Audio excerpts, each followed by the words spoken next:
Bienvenidos, bienvenidas a este nuestro primer vídeo de Achonautas.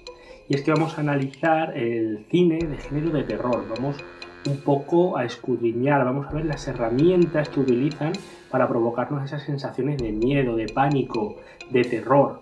Y por otro lado vamos a analizar dos obras que creo que reflejan a la perfección en la utilización de todas estas herramientas, como son la primera y la segunda entrega de Expediente Warren, de James Wan. Bueno, pues sin más, comenzamos.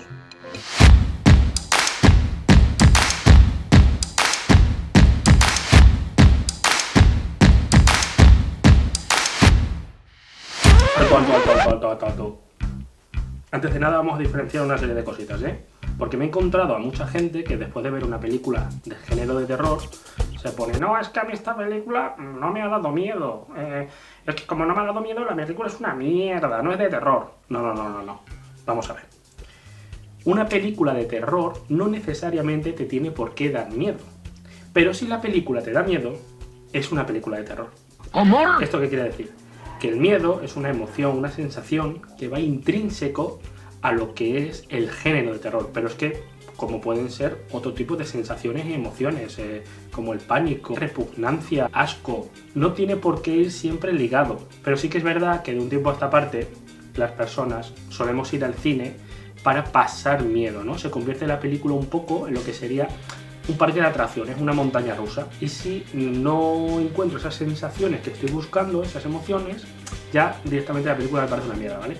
Esto es un error que tenemos que tener muy en cuenta a la hora de analizar el género de cine de terror, porque no deja de ser, pues eso, un género, categorías que utilizamos para clasificar las películas. Bien, pues ha llegado el momento de ver qué instrumentos, qué herramientas utilizan para provocarnos estas sensaciones de miedo, de terror, de pánico. Pero para ello nos vamos a centrar en el paradigma de la psicología conductista. Algo muy curioso del paradigma conductista más clásico es que entienden el miedo no como una emoción, sino como una etiqueta, como una herramienta social que nos ayuda a predecir el comportamiento de los demás, entre otras cosas. Y aquí tenemos dos elementos fundamentales: el estímulo y la respuesta. El estímulo es aquello que nos provoca una respuesta, es decir, la estimulación de la respuesta. Y las respuestas se dividen en dos: respuestas aprendidas, que tienen que ver con la historia individual de cada persona, es decir, aquellas respuestas que vamos aprendiendo a lo largo de nuestra vida, y las respuestas innatas, que son aquellas que tienen que ver con la historia evolutiva de una especie. Vamos a hablar entonces de estímulos atemorizantes. Lo vamos a dividir en tres categorías. Número 1. Estímulos incondicionados. Aquí encontramos diferentes herramientas y estrategias que se llevan a cabo dentro del cine de terror para provocarnos precisamente esa sensación de miedo. Estas herramientas son, por ejemplo, los ruidos intensos. Vemos que hay una situación de tensión que desencadena en un ruido muy impactante. Y si se prepara esta situación de buena manera, puede provocar aún más miedo o más terror. Es más importante no el ruido en sí, sino lo que hay previamente a ese ruido. Es decir, no importa el susto, sino que lo que importa es el generar esa situación de tensión. Y aquí un elemento fundamental es la música, esos acordes disonantes de percusión, de violín o de piano. También encontramos los movimientos súbitos inesperados. La mayoría van acorde con el sonido de la música. Pero no solamente se refiere a las figuras dentro de lo que es la pantalla o dentro de lo que es la imagen, sino también a los movimientos de plano y a la música. Es decir, nos producen una sensación de tranquilidad que desemboca en peligro.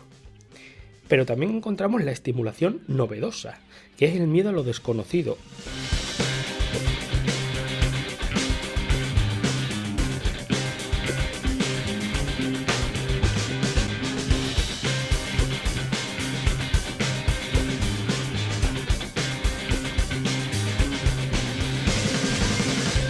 Algo importante que tenemos que tener en cuenta es que la presencia repetida de este tipo de estímulos puede provocar una habituación en el espectador y que pierda así esa fuerza, ¿no? ese poder evocador de esos estímulos. Lo que viene a ser un poco el, acostumbrarte a los sustos de una película. Esto lo podemos ver en el cine clásico, ¿no? Y como vemos ahora una película de Hitchcock, por ejemplo, Psicosis, ¿no? Y esa escena de la ducha, que fue una escena que causó un pavor tremendo en su época, con gritos y todo en las salas. Ahora mismo la ves y dices, no entiendo siquiera cómo a la gente le podía dar miedo esto.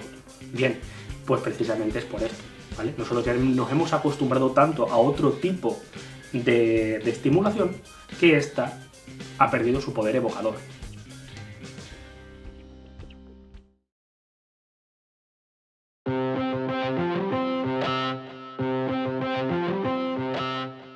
Número 2.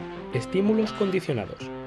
Aquí nos encontramos un tipo de estímulo que sin respuesta va emparejado a otro estímulo que sí que tiene una respuesta y por lo tanto adquiere las mismas propiedades evocadoras. Este tipo de estímulo se utiliza más para provocar ansiedad, como climas de tensión o angustia, pero también miedo, con finales muy intensos.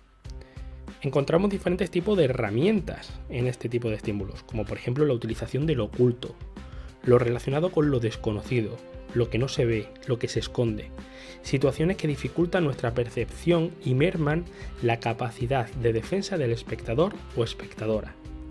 Pero también el lenguaje cinematográfico, y es que no nos olvidemos que la música te condiciona, los movimientos de cámara te condicionan, como por ejemplo el buen uso del traveling o del zoom hacia cierta cara o hacia cierto lugar puede llegar a mostrar una situación de posible amenaza. La filmación subjetiva, por otra parte, también corresponde a uno de estos estímulos condicionados, ya sea desde la mirada de la víctima como desde la mirada del verdugo. Y aquí nos encontramos con el mismo caso que con los estímulos incondicionados. Una presencia continua de este tipo de estímulos provoca una habituación en el espectador o la espectadora que acaba perdiendo ese poder evocador de ese estímulo, provocando así una extinción. Número 3. Generalización. La generalización es la capacidad de ciertos organismos de responder de forma similar ante estímulos similares. Un ejemplo claro lo tenemos en los efectos de la música. Solemos reaccionar de la misma manera ante ciertos efectos de música, pero también los temas sociales, como por ejemplo el sexo según la época, las fobias, el paro, la privación de libertad. Por eso, los directores y directoras de cine utilizan la metáfora para hablar de estos temas, es decir, hay ciertos temas que ya de por sí nos provocan miedo o pavor, porque nos tocan de cerca.